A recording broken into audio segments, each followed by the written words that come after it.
Shalom everybody, welcome back to Homestead Heart. And today, y'all, I am outside harvesting. Yes, I am. Some yellow crookneck squash. And I even have some straight neck squash in there too, I think. And I have some of this beautiful gray zucchini. Isn't that beautiful?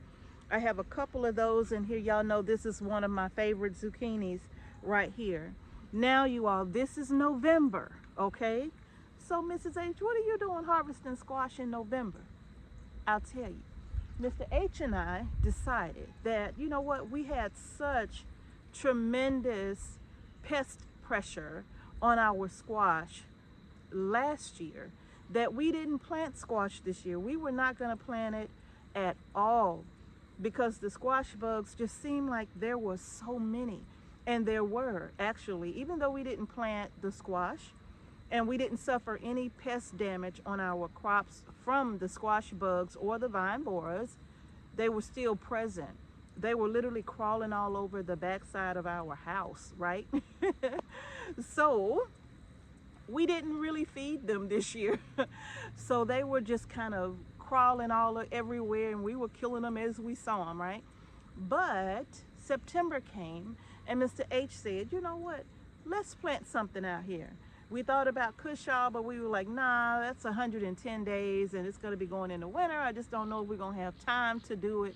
So we didn't do the cushaw. It's been exactly 62 days since we planted our seeds in this area. No cushaw, just this squash and some pumpkin. I'm gonna tell you what we planted. We planted 3 rows of yellow squash, well, 3 plants of yellow squash and 3 of the gray zucchini. But I told Mr. H, you know what, I think I also just want to try some pumpkin too. So on this end, we planted 3 sugar pie pumpkin, and we put about 2 seeds per hole, something like that for each one of them. And then on this end, we decided to go big, right? And I thought, I'm like, well, if I could plant this, I could have planted the cushaw. But I said, I just want to see what happens. So we planted 3 spaces of the Gerardelle pumpkin. Now you all know all of these seeds are will be on our seed shop when we reopen here in just a few weeks. So y'all stay tuned for that, okay? But listen, I'm going to show you all the pumpkin and how well they're coming along, and I'm going to show you what our plans are for these pumpkin plants as well. But this is our first harvest in exactly 62 days, and we have so many more squash coming on the plant right now. I think there's probably about 20 squash total between these 6 plants right now in the middle that is growing right now. They're just small, but it's about 20 of them, and they are growing well. So I'm going to show y'all, give y'all a closer look at what we have. All right, y'all, so these are the plants. They're looking good. The bumblebee family is out here. And of course, our honeybees are out here as well. And then we have these bugs right here that I absolutely hate. And I've been squashing them every time I see them. I try to get in there to squash them. But this is the sugar pie pumpkin right here. And I'm going to show you what we have in here. Now, look at that little one right there. Now these don't get very big, the sugar pie pumpkin. They don't get very large, but they do have some amazing flavor, okay? And then I have another one right here that's a little larger. Oh man, there are so many of them. They're everywhere, really. If I could get in there to show you the other one, that little one right back there, that's growing so nicely. You all, one down here, one back here. Look at there, they're everywhere. They're everywhere. Now this is my little squash plants. Remember I told you, look, There's about 2. There's 3 and 4. 5. Oh man, I can't get y'all back up in there. 6, 7. That one's gonna fall off. I see another one on the other side. There's 8. It is so many of them back up in here, you all. It's a lot of them. And something ate this one. I don't know what did, but something got, it's mushy. Something ate it pretty good, but there's another one coming right there. There's several right here. And then as we come to the end, oh, hello there. Hello there. They're everywhere, I'm telling you. Look at there. They're everywhere. They're doing their jobs. And I know they are so happy to see these plants out here. Y'all, I know the bees are just loving it. I'm trying not to disturb them too much, but I want to show you all the Gerardale pumpkin. Gosh, if I could find one. Here's a little one. It's just now starting. Okay? These are just now starting. That beautiful Gerardale pumpkin. There's another one right there. Oh man. And there's one right there.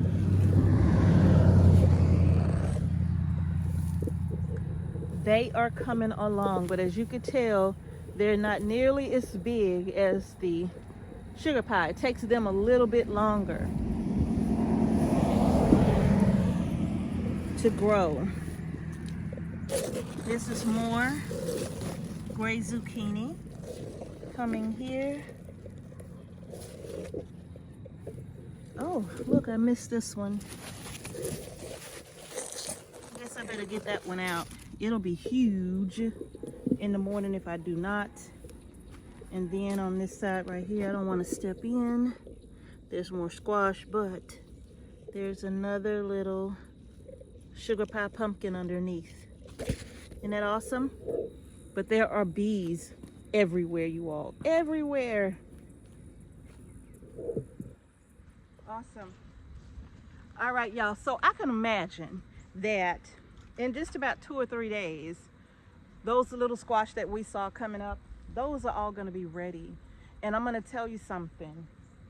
Not a single squash bug is out here, because we do have those cooler temperatures at night. And we know that squash doesn't really care for cool weather, but because it heats up so nicely during the day, like right now, I think it's like 79 degrees or something. So it heats up so nicely during the day, and it gives the squash a chance for the leaves to perk up, and then they just seem to look a lot better once the sun hits them, right? And we have a lot of dandelion out here, a lot of just wildflowers out here. So this area is really attracting a lot of pollinators. I don't think you all can see, but there are literally dandelions everywhere, and the bees are just loving this spot. So for us going forward, starting squash, especially your early squashes, the zucchini, some of your zucchinis, the early prolific straight neck and crook neck squashes, starting them in late September.